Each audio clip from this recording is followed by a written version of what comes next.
hydrauliques Kolda et Sédhiou tiennent leur forage.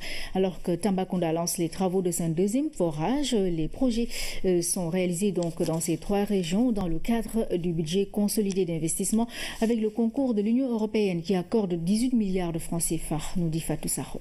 Koumpentoum est une étape d'un long périple d'une délégation du gouvernement et de l'Office des forages ruraux dans les régions de Sédhiou, Kolda et Tambacounda. Le département a procédé à la pose de la première pierre d'un nouveau forage. La population de Koumpentoum, capitale du Niani Kalankadougou, depuis 3 décennies, vivait avec une souffrance d'eau. Aujourd'hui, qui a vu naître dans le BCI un forage dont les travaux vont démarrer aujourd'hui.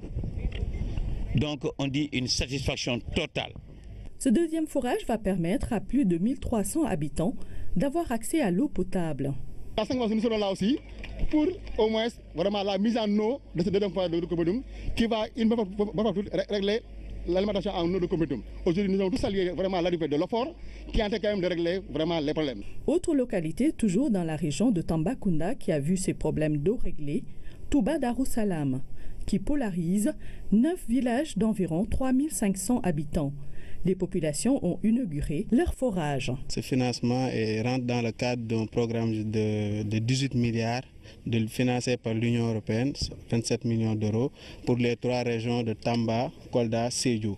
Donc on a réalisé aujourd'hui plus de 52 forages, dont ces 2 forages que nous avons visités depuis ce matin. Ce sont des dons en réalité qui vont permettre en totalité l'ensemble des 2 sites à près de 6 000 Sénégalais d'avoir accès à l'eau potable. Faire accéder l'eau aux populations est une chose et pas des moindres. Cependant, la pérenniser est un autre défi tout aussi important. Aujourd'hui, le grand défi qui est en train de relever, c'est l'engagement aujourd'hui de l'OFOR dans la gestion de ces infrastructures, ce qui permet de garantir à terme la durabilité des investissements qui est un grand challenge aujourd'hui pour l'État du Sénégal. Et c'est un élément extrêmement important.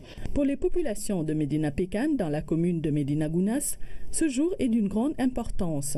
Il marque la fin d'un long calvaire. Nous sommes vraiment ravis de cet ouvrage. Accéder à l'eau était très difficile pour nous, sans compter que l'eau des pluies était parfois infectée de vers. Un autre écart social entre le monde rural et les villes vient encore de se réduire.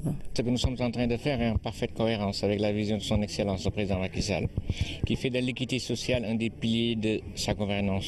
Et je pense sur les 18 mois à venir, l'accès à l'eau potable dans le monde rural va être un problème définitivement réglé. Le Fort exécute un large programme d'investissement pour l'accès à l'eau dans le monde rural.